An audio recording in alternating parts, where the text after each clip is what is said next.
Hello everyone, आज हम पढ़ेंगे मोनोटोनिक सीक्वेंस क्या होता है।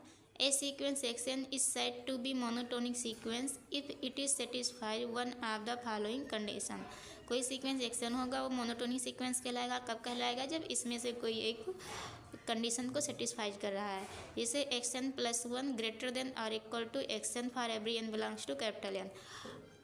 ये x n plus one greater than और equal to x n for every n belongs to capital N increasing, ये जो कंडीशन है मोनोटोनिक इंक्रीजिंग का कंडीशन है। And x n plus one less than और equal to x n for every n belongs to capital N, ये monotonic decreasing का condition है। इन दोनों में से किसी एक कंडीशन को अगर सेटिस्फाई कर रहा है तो सीक्वेंस मोनोटोनिक सीक्वेंस होगा। देखिए मोनोटोनिक इंक्रीजिंग सीक्वेंस क्या होता है।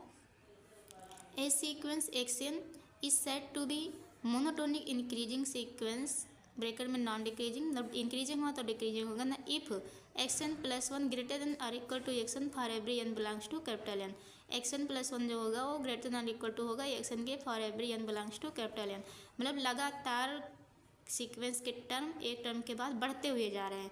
जैसे मान लीजिए action sequence action is equal to n. अब इसमें अगर हम टर्म रखेंगे तो क्या आता जाएगा, 1, 2, 3 ऐसे ऐसे आएगा। तो इसके जो टर्म है वो लगातार बढ़ते हुए जा रहे हैं, तो ये हो जाएगा मतलब बढ़ते हुए जा रहे हैं तो हो जाएगा monotonic increasing sequence.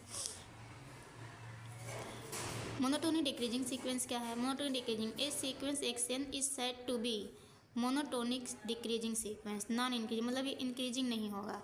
Action plus one less than और equal to x n for every n belongs to capital N, तो ये जो होगा मोनोटोनिक डिक्रीजिंग होगा। मतलब सीक्वेंस का जो टर्म आएगा वो हर एक टर्म के बाद घटता हुआ जा रहा है, तो सीक्वेंस कहलाएगा monotonic decreasing sequence.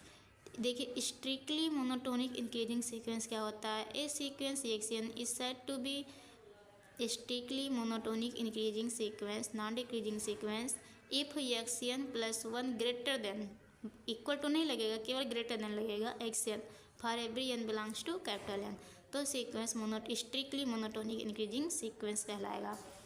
Strictly monotonic decreasing sequence क्या होता है। A sequence action is said to be strictly monotonic decreasing sequence, non increasing sequence if action plus one less than action for every n belongs to capital n. यहाँ पे भी equal to नहीं लगेगा, केवल एक लेस देन लगेगा, और for every n belongs to capital N तो मोनोटोनिक डिक्रीजिंग सीक्वेंस होगा। मतलब लगातार पद, मतलब जो टर्म होंगे उसकी लगातार एक टर्म दूसरे टर्म से छोटा होता हुआ जाएगा, कहीं बढ़ेगा नहीं, कहीं ये नहीं होगा कि बढ़ रहा है घट रहा है, बढ़ रहा है घट रहा है, ऐसा नहीं होगा, वो लगातार घटता हुआ जाएगा, तो वो स्ट्रिक्टली मोनोटोनिक डिक्रीजिंग सीक्वेंस होगा।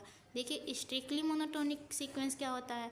ए sequence action is said to be strictly monotonic sequence, कोई sequence x n strictly monotonic sequence कहलाएगा। कब कहलाएगा?